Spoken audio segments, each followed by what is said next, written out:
In the glittering heart of Vienna, the Velvet Opera's grand gala night turns deadly when a star soprano collapses on stage, a dagger in her heart. Amid crimson sequins and whispered secrets, Miss Jane Marple, a sharp-eyed spinster from quiet Danefield, steps into a world of ambition and betrayal.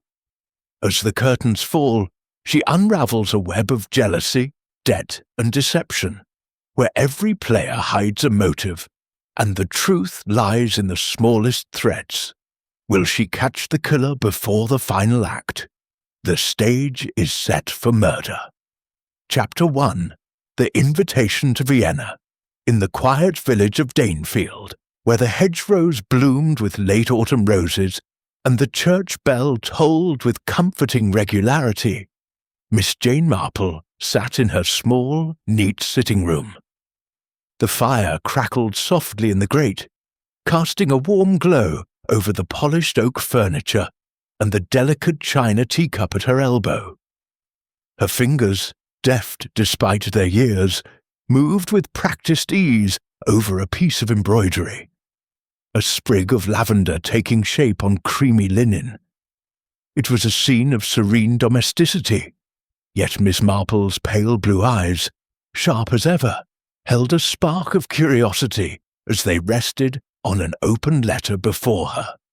The letter, written in an elegant looping hand, bore a Vienna postmark and the crest of Lady Beatrice Langley, a friend from Miss Marple's school days at a discreet finishing school in Florence. Beatrice, now widowed and possessed of a considerable fortune, had taken up residence in Vienna, drawn by its music and grandeur. The letter was an invitation, brimming with enthusiasm yet tinged with something less overt. A tremor of unease that Miss Marple's keen mind detected at once. "My dearest Jane," it began, "you simply must come to Vienna for the gala opening of Die Zauberflöte at the new Velvet Opera. It's the event of the season, and all of society will be there, diplomats, aristocrats, and artists all glittering under the chandeliers. I've taken a box, and I long for your company. There's an odd feeling here, Jane, a shadow behind the sparkle. I can't name it, but I suspect you'd see what I cannot. Do come." Miss Marple set down her needle, her lips pursed in thought. Beatrice was no hysteric. Her words carried weight. The mention of a shadow intrigued her, for Miss Marple knew that even in the grandest settings, human nature remained the same, prone to envy, greed, and darker impulses. She glanced out the window at Danefield's peaceful high street, where Mrs. Carter was fussing over her dahlias, and young Tommy Pierce delivered the evening post on his bicycle. It was a world away from Vienna's opulence, yet she felt the pull of the unknown. She rose, smoothing her skirt, and crossed to her writing desk. Her reply to Beatrice was brief but warm, accepting the invitation and promising to arrive in a week's time. As she sealed the envelope, her thoughts turned to the Velvet Opera. A new theatre, she mused, would be a stage not only for music, but for secrets. She had read of its opening in the Times where it is, a lavish venture funded by wealthy patrons, its director a man of ambition, its performers celebrated yet temperamental. Such a place, she knew, was ripe for intrigue. The next few days were spent in quiet preparation. Miss Marple packed her modest suitcase with care, a black lace dress for the gala, her sturdiest walking shoes, and a warm shawl for Vienna's chilly evenings. She entrusted her garden to her neighbour, Miss Clara Bell, with precise instructions for the care of her chrysanthemums. "They're sensitive to neglect," she said, her tone gentle but firm, "much like people." On the morning of her departure, Danefield station master tipped his cap as she boarded the train to London, where she would catch the Orient Express. The journey was long, but Miss Marple passed the hours knitting and observing her fellow passengers, a habit that had served her well. A young couple whispered anxiously in the corner. A gentleman in a velvet coat read a German newspaper with fierce concentration. Each, she thought, carried their own little drama. Vienna greeted her with a whirl of golden leaves and the distant strains of a street violin. Beatrice's chauffeur met her at the station, and soon she was settled in Beatrice's elegant townhouse on the Ringstrasse, its windows overlooking the city's bustling heart. Over tea, served in porcelain cups painted with forget-me-nots, Beatrice poured out her excitement about the opera. "It's a spectacle, Jane," she said, her eyes bright. "But there's something off. The director, Herr Reinhardt, is a tyrant, they say. And the soprano, Frau von Braun, has made enemies. I heard she reduced a violinist to tears last week." Miss Marple sipped her tea, her expression placid, but her mind alert. "People do talk," she said mildly, "and yet talk often hides the truth as much as it reveals it." Beatrice laughed, but her fingers twisted her napkin, a small gesture that did not escape Miss Marple's notice. As she retired to her room that evening, Miss Marple stood by the window, gazing at the city's twinkling lights. Vienna was beautiful, but beauty, she knew, could mask danger. The Velvet Opera loomed in her thoughts, its curtains ready to rise on a performance she sensed would be more than musical. Tucking her knitting into her bag, she resolved to watch closely, for in the weave of human passions, she always found the thread of truth. Chapter 2. The Velvet Opera. Miss Jane Marple adjusted the folds of her black lace dress, its modest elegance a stark contrast to the dazzling finery around her. The Velvet Opera's grand foyer was a spectacle of opulence, its marble floors gleaming under the light of crystal chandeliers that hung like frozen waterfalls. The air buzzed with the hum of anticipation, a symphony of laughter, clinking glasses, and the rustle of silk as Vienna's elite gathered for the inaugural performance of Die Zauberflöte. Miss Marple, seated beside Lady Beatrice Langley in a private box overlooking the stage, felt the weight of the occasion, not just its grandeur, but the undercurrent of tension that seemed to ripple through the crowd. Beatrice, resplendent in emerald satin, leaned closer, her voice a conspiratorial whisper. "Isn't it magnificent, Jane? This theatre is the talk of Europe. They say it cost a fortune to build, and every detail is perfect."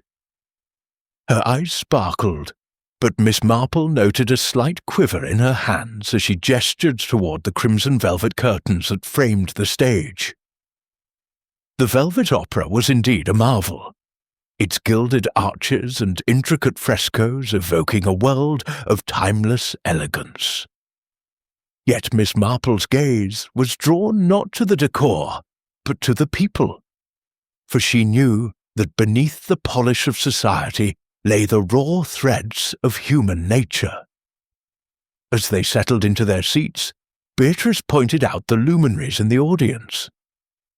Below, in the stalls, diplomats in starched collars mingled with aristocrats, whose jewels caught the light like tiny stars. In a nearby box sat Herr Gustav Reinhardt, the theatre's director, a tall man with a hawkish face and eyes that seemed to command the room. His dark suit was impeccable, but his fingers drummed restlessly on the armrest, betraying a nervous energy. "He's brilliant," Beatrice murmured, "but they say he rules the opera like a dictator. The performers fear him." Across the auditorium, Miss Marple's attention was drawn to Frau Elise von Braun, the evening's star soprano. She stood near the orchestra pit, her presence commanding even in stillness. Her gown, a cascade of silver silk, shimmered as she laughed with a group of admirers, but her smile was sharp, almost predatory. "She's a genius on stage," Beatrice said, "but off it, she's difficult. I heard she made a young musician cry during rehearsals." Miss Marple nodded, her expression serene, but her mind catalogued the detail. Cruelty, she knew, often sowed the seeds of resentment. Beatrice then gestured toward Count Victor Albrecht, a strikingly handsome man in his 40s, his dark hair streaked with silver. He leaned against a pillar, a glass of champagne in hand, his charm effortless as he conversed with a cluster of society ladies. "The Count is the opera's chief patron," Beatrice explained. "His wealth keeps this place afloat, but there's talk he's not as generous as he seems. Some say he's ruthless in business." Miss Marple observed the Count's easy smile, but her eyes caught the calculating glint beneath it. A man like that, she thought, knew how to hide his intentions. Her gaze then fell on a slight figure near the orchestra. Clara Weiss, a young violinist with delicate features and nervous hands. Clara's plain black dress stood out amid the opulence, and her eyes darted about as if seeking escape. When Frau von Braun passed her, the soprano's glance was cold, and Clara flinched visibly. Miss Marple's lips pursed. The girl was afraid, and fear, she knew, often held secrets. As the house lights dimmed, a hush fell over the audience.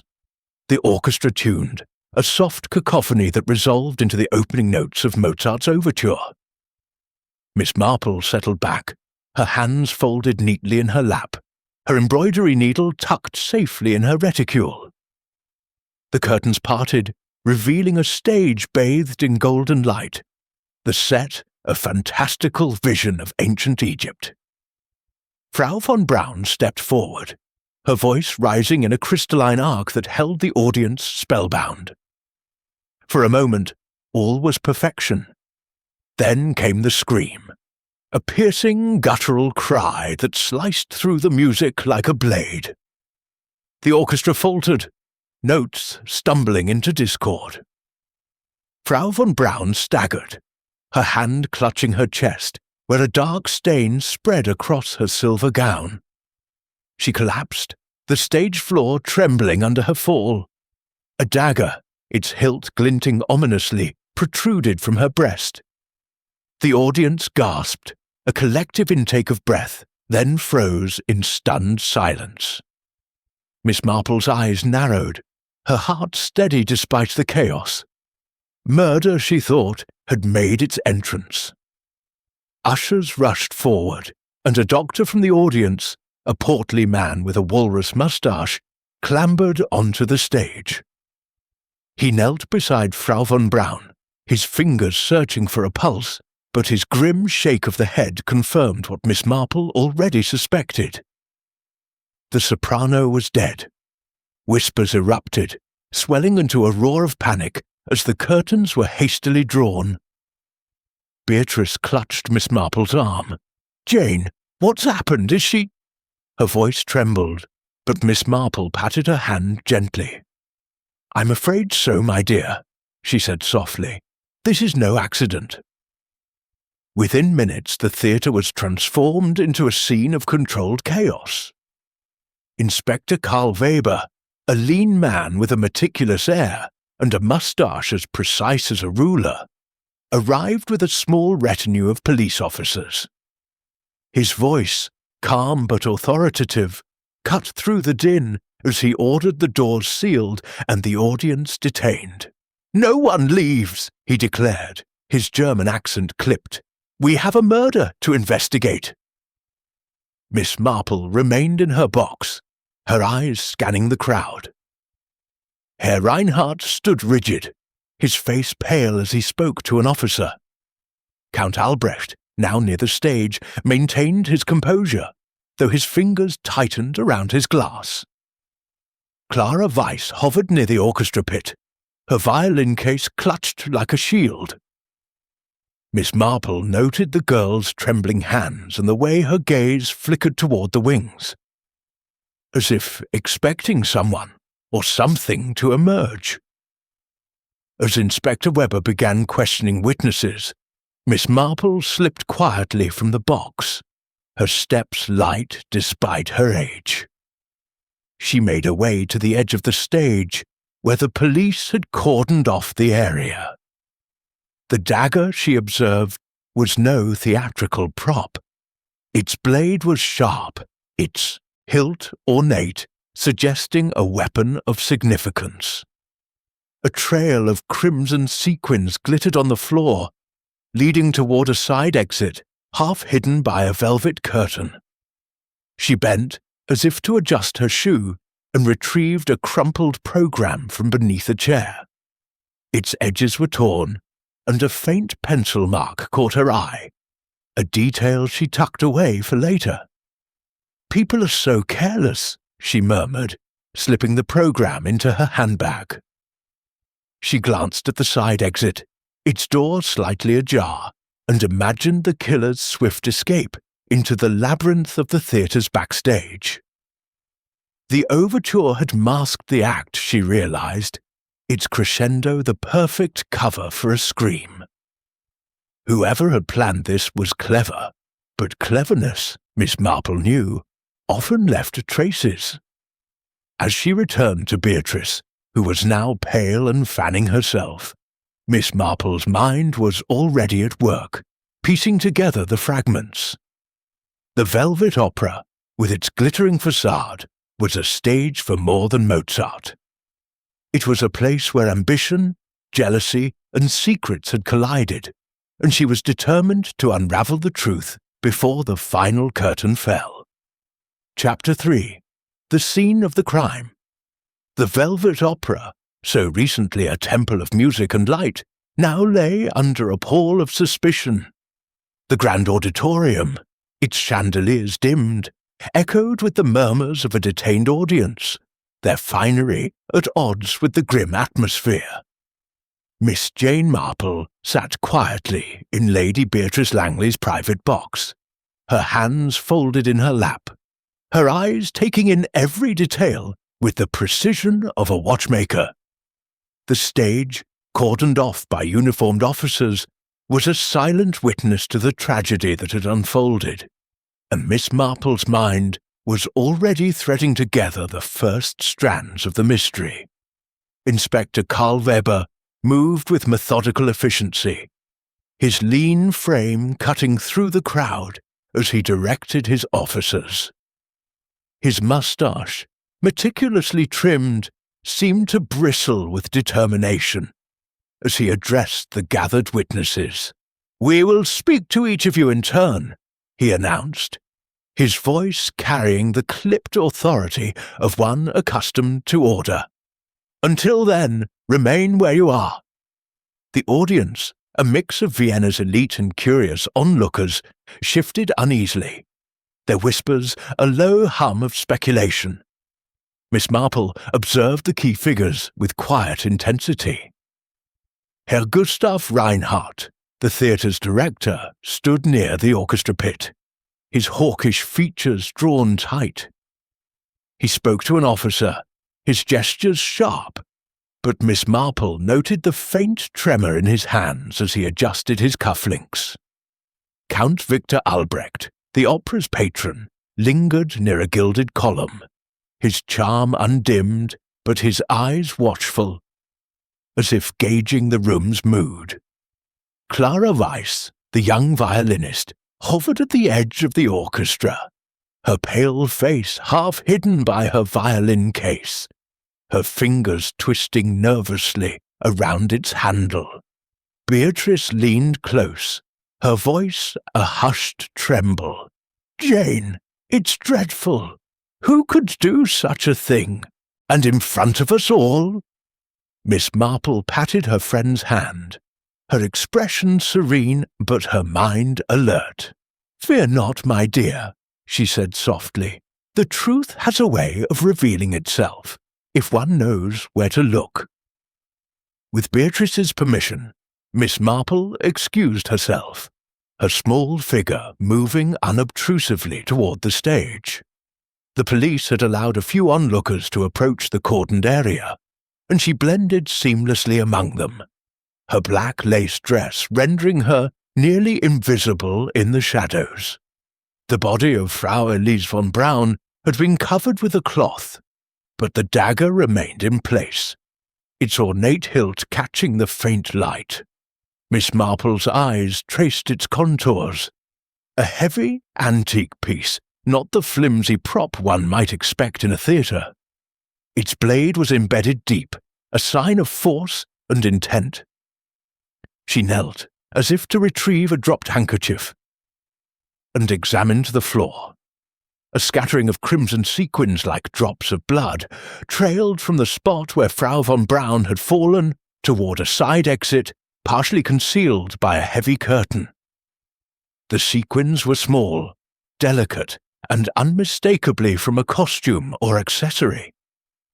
Miss Marple's mind flickered to Clara Weiss, whose violin case had borne a similar shimmer, but she withheld judgment.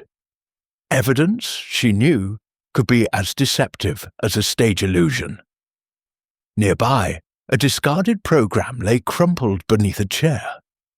She retrieved it with a discreet motion, noting its torn edges and a faint pencil mark, a seat number 17C in the upper balcony.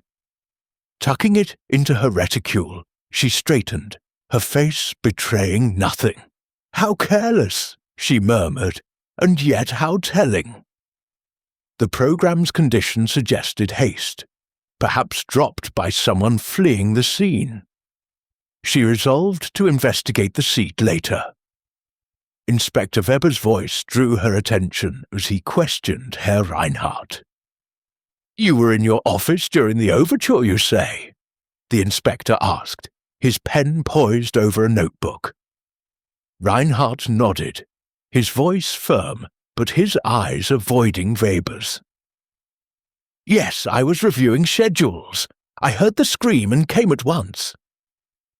Miss Marple tilted her head, noting the director's unease. An office, she thought, was a convenient alibi, but one easily disproved if no one could vouch for his presence. Count Albrecht was next, his demeanour as polished as his patent leather shoes. "I was in my box, Inspector," he said, his voice smooth. "My guests can confirm it." He gestured to a pair of society ladies nearby, who nodded eagerly. Miss Marple's lips pursed slightly. Alibis, she knew, were like embroidery stitches, neat on the surface but prone to unravelling under scrutiny. Clara Weiss proved less composed. When Weber approached her, she flinched, her voice barely audible.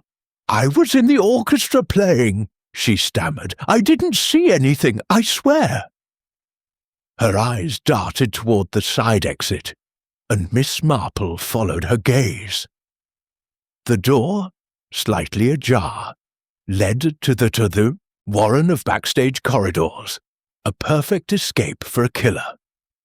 Clara's fear was palpable, but whether it stemmed from guilt or something else, Miss Marple could not yet say.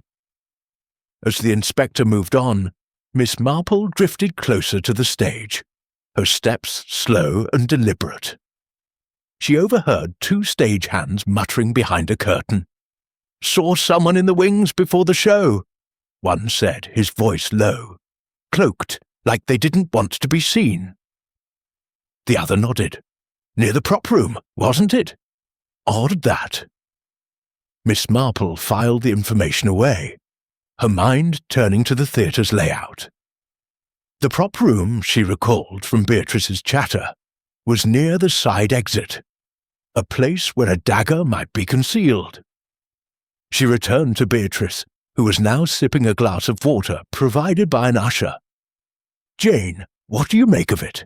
Beatrice asked, her eyes wide. It's like something from a novel. Miss Marple smiled faintly. Life, my dear, often mimics stories, but it's the small details that matter most. She thought of the sequins, the torn program, the whispered sighting of a cloaked figure. Each was a thread in a tapestry she was beginning to weave. As the police continued their work, Miss Marple's gaze lingered on the audience, now restless and murmuring.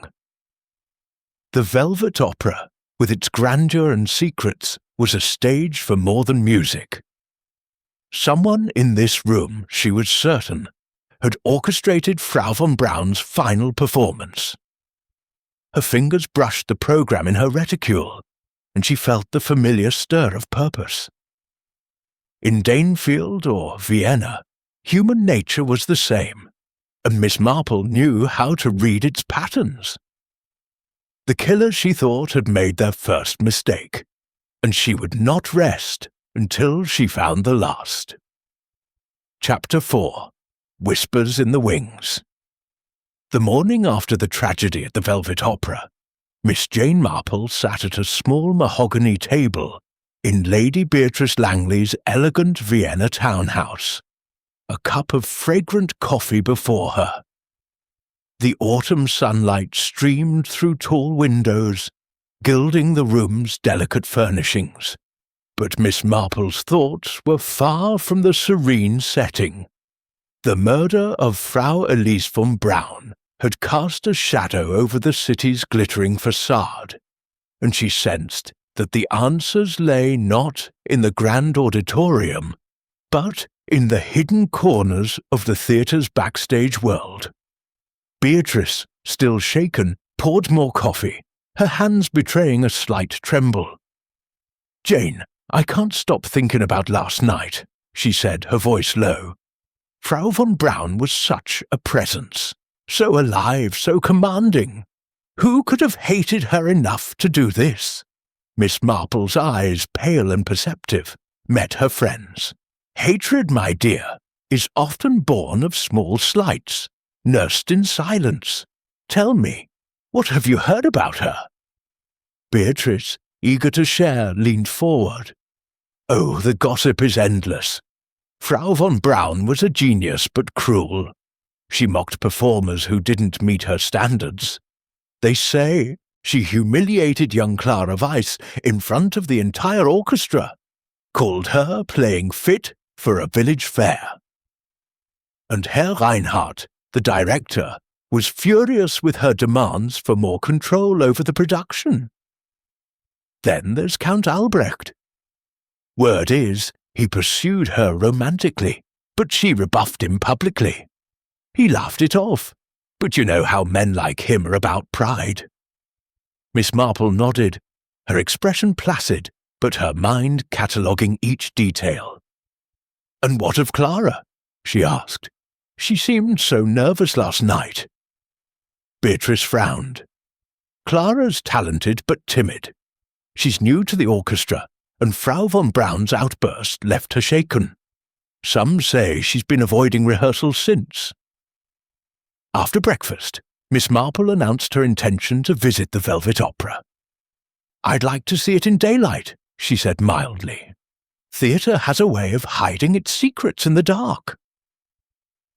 Beatrice, reluctant to face the scene of the crime, offered her chauffeur, and soon Miss Marple was stepping into the theatre's quiet foyer. The grandeur remained, but without the crowd it felt hollow, like a stage awaiting its players. The auditorium was empty, save for a few stagehands sweeping the aisles. Miss Marple, her black shawl draped over her shoulders, moved with the unhurried grace of an elderly aunt, her presence unthreatening to those who might otherwise guard their tongues. She made her way backstage, where the corridors were a maze of narrow passages lined with costumes and props. The air smelled of dust and grease paint, and the faint hum of voices guided her toward the prop room. There, she found two stagehands, Hans and Klaus, sorting through a jumble of swords and goblets. They glanced up, surprised to see an elderly lady in their domain, but Miss Marple's gentle smile disarmed them. "Such a terrible business last night," she said, her voice soft. "You must see so much, working behind the scenes." Hans, a wiry man with a scarred hand, nodded. "Aye, we do. Saw something odd before the show, didn't we, Klaus?" Klaus, younger and more cautious, hesitated. "It was nothing, maybe. Just a figure in a cloak near the prop room. Moved quick, like they didn't want to be seen." Miss Marple tilted her head, as if merely curious. "A cloak, you say? How theatrical. Was it someone from the company?" Hans shrugged. "Couldn't tell. Too dark, and they kept their hood up. But it was before the overture, right before, well, you know." Miss Marple thanked them, her mind turning over the image of a cloaked figure. As she wandered further, she noticed a nail protruding from a wooden beam near the side exit. The same exit where the crimson sequins had trailed. Caught on the nail was a scrap of fabric, crimson and shimmering, much like the sequins she'd found. She plucked it carefully, wrapping it in her handkerchief. It was too early to draw conclusions, but the fabric suggested a connection to the stage, perhaps a costume, or something meant to look like one. She continued her exploration, passing the orchestra's practice room, where a lone violin played a mournful tune. Peering through the door's small window, she saw Clara Weiss, her bow moving with precision, but her face etched with worry. Miss Marple hesitated, then knocked softly. Clara started, her bow faltering, but she opened the door. "Oh, it's you," she said, her voice barely above a whisper. "I saw you last night, with Lady Langley. I'm Miss Marple," she said kindly. "May I sit?" Clara nodded, and they settled on two wooden chairs. "It must be difficult," Miss Marple began, "working in such a place after what happened." Clara's hands tightened around her violin. "It's awful. Frau von Braun. She was so harsh, but I didn't wish her dead." Her eyes filled with tears. "She said my playing was a disgrace, that I'd never amount to anything. Everyone heard." Miss Marple's voice was gentle. "That must have hurt terribly. Did you see anything unusual last night, before the performance?" Clara shook her head, but her gaze flickered toward the corridor. "No, I was tuning my violin. I tried to keep to myself." Miss Marple noted the girl's unease, the way her fingers clutched the violin like a lifeline. She was hiding something, perhaps out of fear rather than guilt. As Miss Marple rose to leave, she glanced at Clara's violin case, its surface adorned with a few crimson sequins that caught the light. "What a pretty case," she remarked. Clara flushed.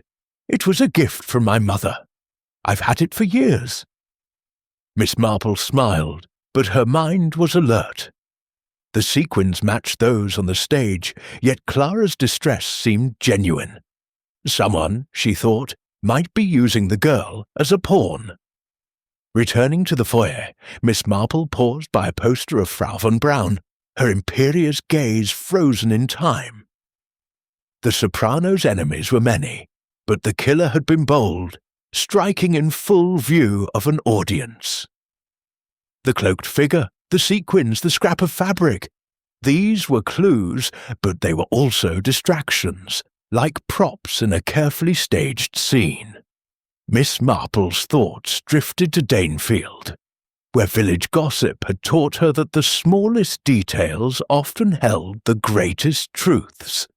Here, in Vienna's Grand Theatre, the principle was the same. She stepped outside, the crisp air a welcome change from the theatre's musty corridors. As Beatrice's chauffeur opened the car door, Miss Marple's fingers brushed the handkerchief in her reticule, where the crimson fabric lay hidden. The Velvet Opera was a labyrinth of secrets, but she was determined to navigate it, one careful step at a time. Chapter 5. The Count's Charm.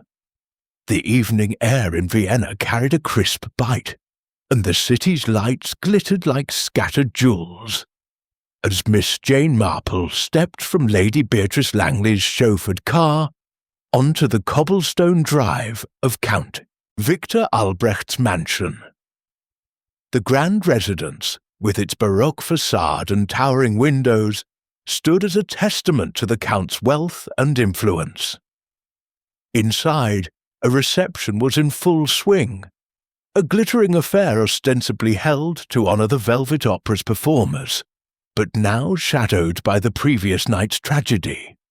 Miss Marple, in her understated black lace, moved through the throng of elegantly dressed guests with the quiet grace of one accustomed to observing rather than being observed. Beatrice, at her side, wore a gown of deep sapphire, her earlier unease softened by the warmth of the occasion. "Victor insists on hosting, despite everything," she whispered to Miss Marple. "He says it's to lift spirits, but I suspect he enjoys the attention." Miss Marple's eyes, pale and discerning, scanned the room. Crystal chandeliers cast a golden glow over polished parquet floors, and a string quartet played a delicate Haydn melody in the corner. Yet beneath the opulence, she sensed a current of tension, like a false note in the music. Count Albrecht himself stood near a marble fireplace, his presence magnetic. His tailored evening suit accentuated his tall frame, and his dark hair, touched with silver, gleamed under the light. He was surrounded by a cluster of admirers, his laughter rich but his eyes sharp, assessing each face as if weighing their worth. Miss Marple noted the ease with which he navigated the room, his charm a polished veneer that invited trust but revealed little. "A man who knows his power," she murmured to herself, recalling Beatrice's mention of his rebuffed advances toward Frau von Braun.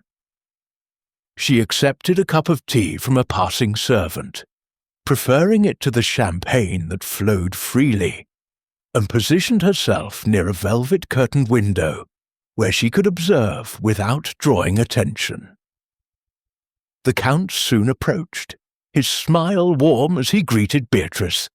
"Lady Langley, you honour my home," he said, then turned to Miss Marple. "And this must be your charming friend from England, Miss—" "Marple," she replied, her voice soft but clear. "I'm delighted to be here, Count Albrecht. Your home is quite splendid." Her tone was polite, but her eyes held his for a moment longer than necessary, searching for a flicker of unease. He met her gaze with practised ease, bowing slightly. "The pleasure is mine. I regret the circumstances at the opera, but we must carry on, mustn't we? For heart's sake." Miss Marple smiled faintly. "Indeed, though it must be difficult with such a loss. I understand you were in your box during the performance." The question was gentle, almost idle, but the Count's fingers paused briefly on his cufflink. "Yes," he said smoothly. "I had guests, Baroness von Schuller and her daughter. They can confirm I never left." His tone was confident, but Miss Marple noted the slight tightening of his jaw when she mentioned the side exit near the stage. "Such a chaotic moment," she said. "One wonders how anyone could slip away unnoticed." Before the Count could respond, Herr Gustav Reinhardt entered, his hawkish face drawn and his manner brusque. He nodded curtly to the Count, then moved to a corner where he spoke in low tones with a group of theatre patrons. Miss Marple observed the exchange, noting Reinhardt's agitation. his hands gesturing sharply as if deflecting blame. The director, she thought, was a man under pressure, perhaps from more than just the murder. As the evening wore on, Miss Marple sought out Clara Weiss, who stood alone near a buffet table laden with crystal bowls of fruit and delicate pastries. The young violinist's plain grey dress contrasted starkly with the room's extravagance, and her eyes were red-rimmed, as if she had been crying. Miss Marple approached, her demeanour as soothing as a village aunt offering tea. "My dear," she said, "you look quite pale. Such a dreadful time for you, I'm sure." Clara's hands trembled as she clutched a glass of water. "It's awful," she whispered. "Everyone's whispering about me because of her, Frau von Braun. She was so cruel, but I didn't." Her voice broke, and she looked away. Miss Marple patted her arm gently. There. People often say more than they know. Did you notice anything odd before the performance? Someone out of place, perhaps?" Clara hesitated, her eyes darting toward the Count, who was now laughing with a diplomat across the room. I don't know. There was so much noise, so many people. I just kept my head down." Her words were halting, and Miss Marple sensed fear beneath her reticence. "You're quite safe, my dear," she said kindly. "But if you remember anything, even a trifle, it could be important." As Clara nodded, Miss Marple's gaze lingered on the girl's violin case, propped against a chair. The crimson sequins on its surface caught the light, a vivid reminder of the trail on the stage. Yet Clara's distress seemed too raw for deceit, and Miss Marple wondered if someone had deliberately placed suspicion on the girl. A frame, she thought, was a classic device, as old as the village scandals of Danefield. Later, as she and Beatrice prepared to leave, Miss Marple overheard a snippet of conversation near the cloakroom. Two society ladies, their voices low but sharp, discussed the Count's financial ties to the opera. "He's poured a fortune into it," one said, "but they say he's in debt. Frau von Braun knew something about his dealings, mark my words." The other nodded, and she wasn't one to keep quiet. Miss Marple tucked this away, her mind weaving connections. The Count's alibi was solid, yet his influence over the opera and its secrets was undeniable. Reinhardt's agitation, Clara's fear, the crimson sequins, the cloaked figure in the wings, all were threads in a pattern she was beginning to discern. As she stepped into the cool night air, the Count's farewell smile lingered in her memory, charming but guarded, like a door locked with a hidden key. In the car, Beatrice sighed. "Victor's so poised, isn't he? You'd never think he was shaken by all this." Miss Marple's lips curved slightly. "Poise, my dear, is often a mask. In Danefield, I once knew a vicar's wife who smiled through every tea party, yet her heart was full of secrets. People are much the same, wherever you go." She leaned back, her reticule resting on her lap, and thought of the torn programme and the crimson fabric. The Velvet Opera's drama was far from over, and she was determined to see it through to its final act. Chapter 6. A pattern emerges. Miss Jane Marple sat in the quiet of Lady Beatrice Langley's Vienna townhouse, the morning light filtering through heavy drapes to cast soft shadows on the parquet floor. A tray of tea and pastries rested on the table before her, but her attention was fixed on the crumpled programme from the Velvet Opera, its torn edges and faint pencil mark, a seat number 17C in the upper balcony, lying like a silent challenge. Her fingers, still nimble despite her years, smoothed the paper as her mind wove together the threads of the past days. The crimson sequins, the scrap of fabric, the cloaked figure in the wings, and the undercurrents of motive swirling around Frau Elise von Braun's murder. Beatrice entered, her face pale but composed, and settled opposite Miss Marple. "Jane, you've been so quiet since the Count's reception," she said, pouring tea with a slight tremor. "What are you thinking? It's all so dreadful. I can scarcely make sense of it." Miss Marple's pale blue eyes met her friend's, their clarity undimmed. "I'm thinking, my dear, that murder is like a piece of embroidery.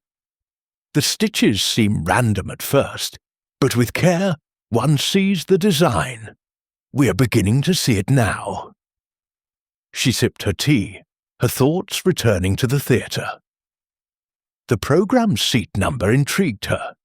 The upper balcony, she recalled, was less fashionable, its view of the stage partially obscured, but offering a clear line to the side exit where the sequins had trailed. She resolved to visit the theatre again, to see the seat for herself. "I'd like to take a little walk to the opera house," she said mildly. "The air will do me good, and I find daylight reveals what darkness conceals." Beatrice, reluctant to revisit the scene of the crime, offered her chauffeur, but Miss Marple declined. "A walk will suit me, my dear. I shan't be long."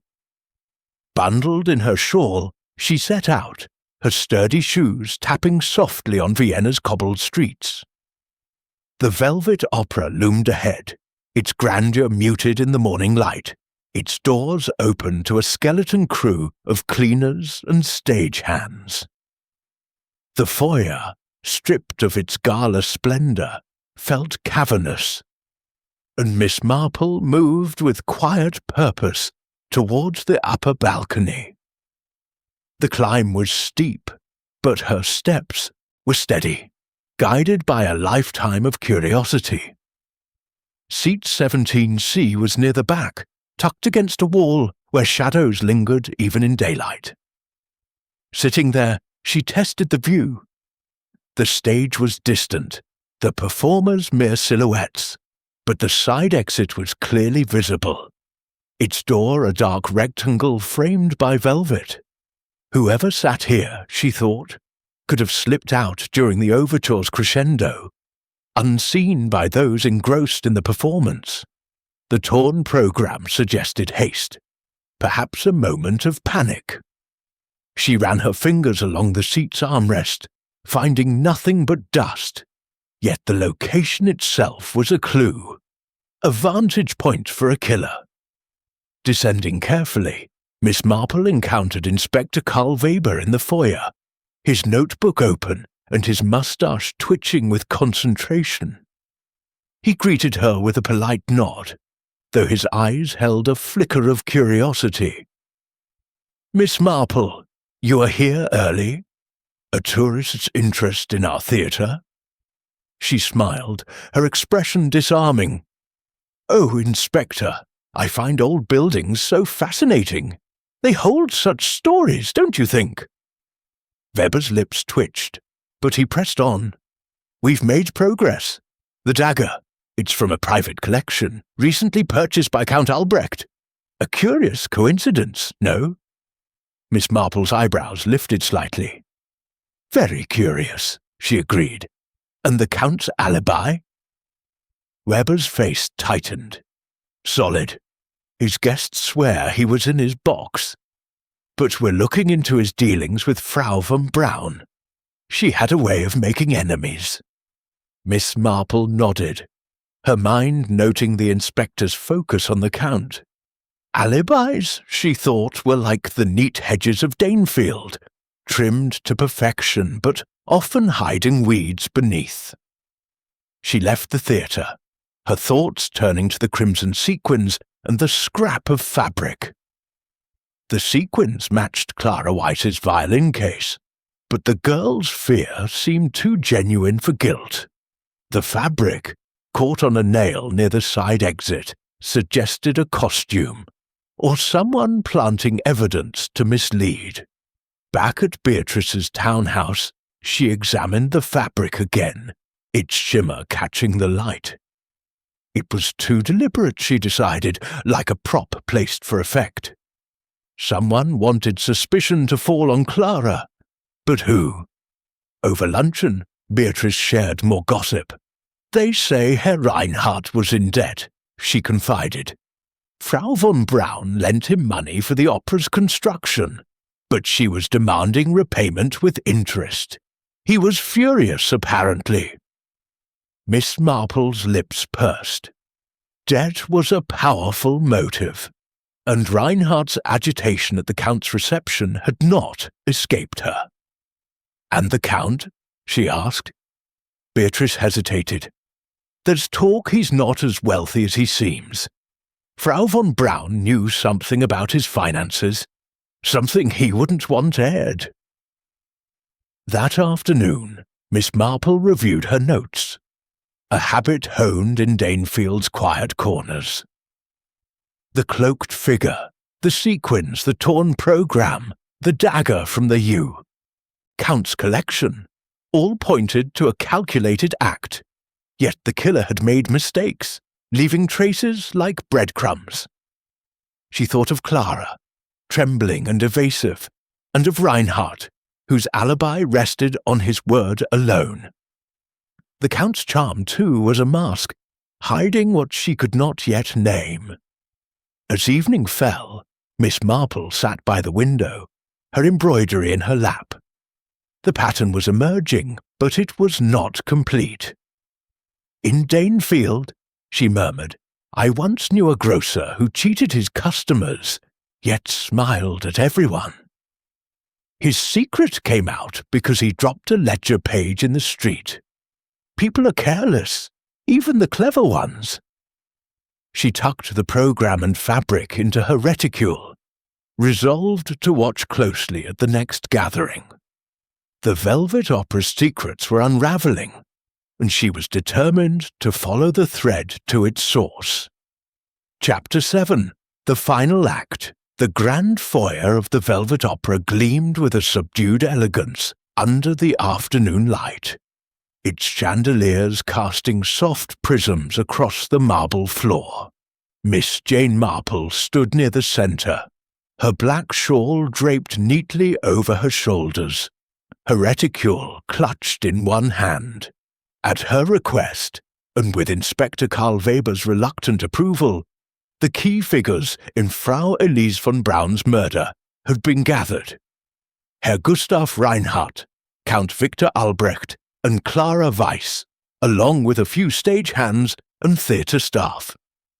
The air was thick with unease, the memory of the soprano's death hanging like a heavy curtain over the assembly. Miss Marple's pale blue eyes, sharp and serene, surveyed the group, her mind stitching together the final threads of the mystery. Inspector Weber, his moustache impeccably trimmed, stood beside her, his notebook at the ready. "Miss Marple," he said, his tone a mix of scepticism and curiosity, "you claim to have insights into this crime. I hope they are more than an old lady's fancies." Miss Marple smiled faintly, unruffled. "Fancies, Inspector, are often truths in disguise. Shall we begin?" She stepped forward, her voice soft but carrying the quiet authority of one who had unravelled many a village intrigue. "Frau von Braun's death was no impulse," she began, her gaze sweeping the room. "It was a performance, planned with care and executed in the chaos of the overture. The killer used the theatre's grandeur as a cloak, but they left traces, as people always do." She drew the crumpled programme from her reticule, holding it up for all to see. "This was found near the stage, torn and marked with a seat number, 17C in the upper balcony. A curious place to watch an opera, for the stage is half hidden, but the side exit is clear as day.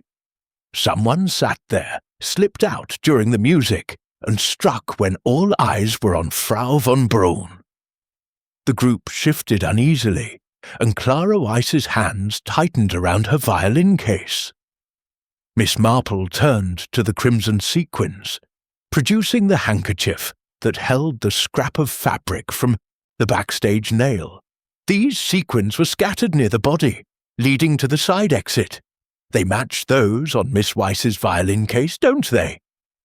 Clara gasped, her face paling. I didn't do it, I swear. Miss Marple raised a hand, her expression kind but firm. I believe you, my dear. The sequins were placed to cast suspicion on you. A clumsy attempt at misdirection. The real killer was cleverer, but not clever enough. Her gaze settled on Herr Gustav Reinhardt, whose hawkish face was rigid, his eyes darting to the inspector. Herr Reinhardt, she said, you claimed to be in your office during the overture, yet no one saw you there. Your debts to Frau von Braun were crushing, were they not?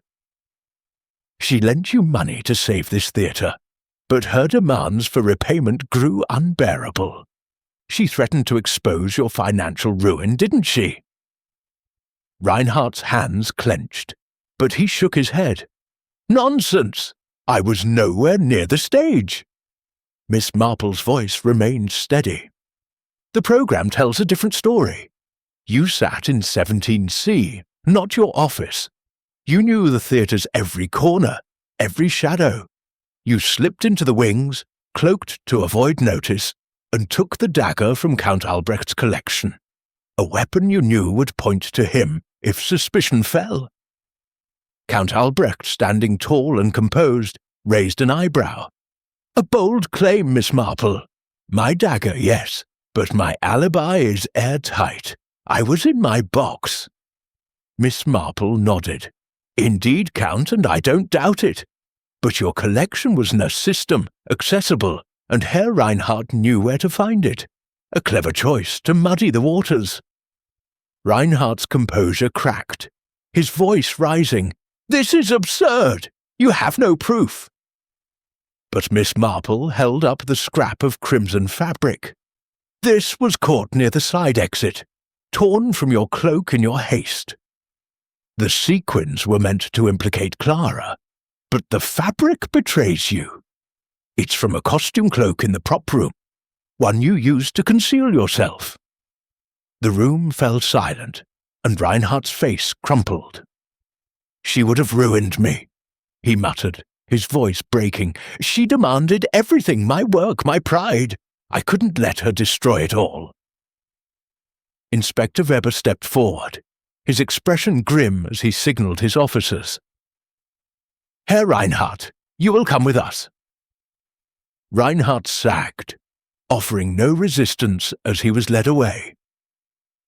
Clara's sob of relief broke the silence, and Count Albrecht's face was unreadable, though his eyes held a flicker of respect as they met Miss Marple's. Inspector Weber turned to her, his scepticism replaced by grudging admiration. How did you know, Miss Marple?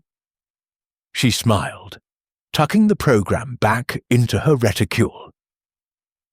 In my village, Inspector, people think an old lady notices little, but I've learned that secrets are like loose stitches.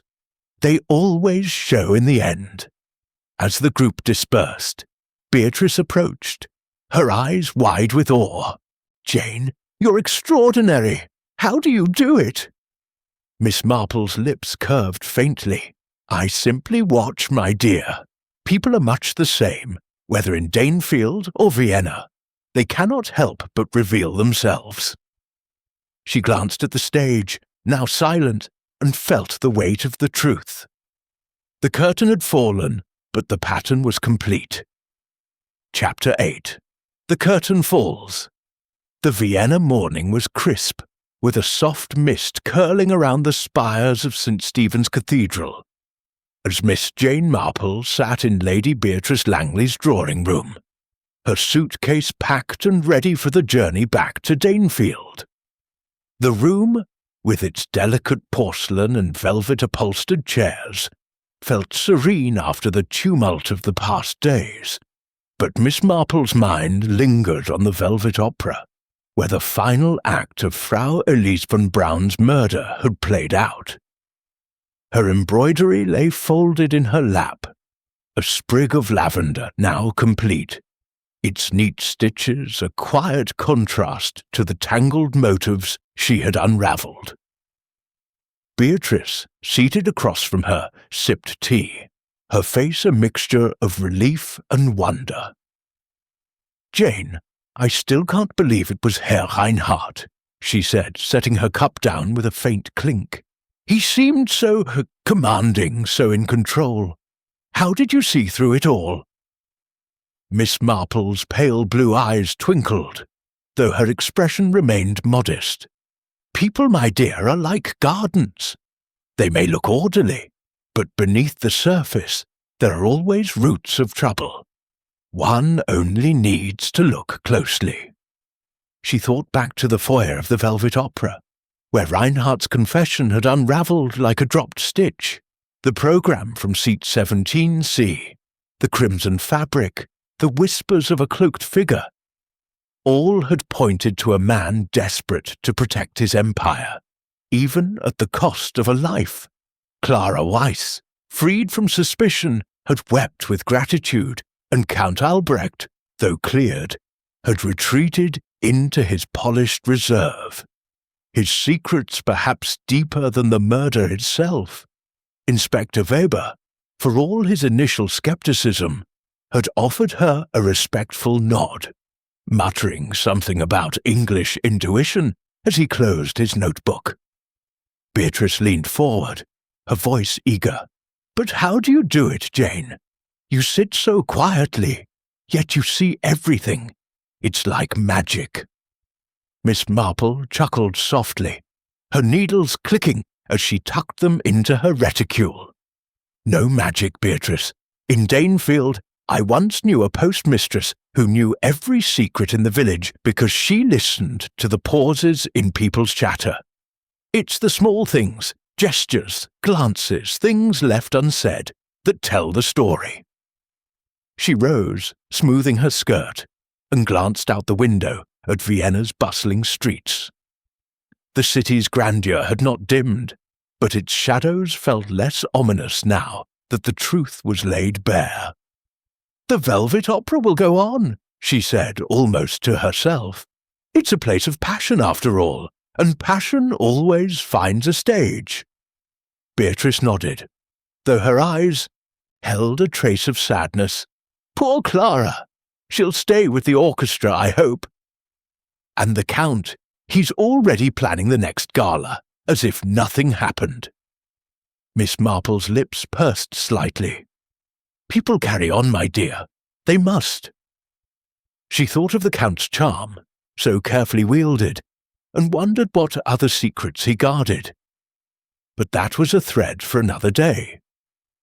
For now, her work in Vienna was done. The chauffeur carried her suitcase to the car, and Beatrice embraced her warmly. "You must visit again, Jane. Vienna needs you." Miss Marple smiled, patting her friend's hand. "Vienna will manage, I'm sure, and Danefield's roses need tending." As the car rolled toward the station, she gazed at the city's golden spires, her mind already drifting to her quiet village. Yet she knew, with a certainty honed by years of observation, that another mystery would soon call her from her garden. At the station, she boarded the Orient Express, settling into her compartment with her knitting. The train's rhythm was soothing, and as Vienna faded into the distance, Miss Marple opened her embroidery bag, her fingers tracing the lavender sprig. The pattern was complete, but life, she knew, was never without its loose threads, and she would be ready when they appeared.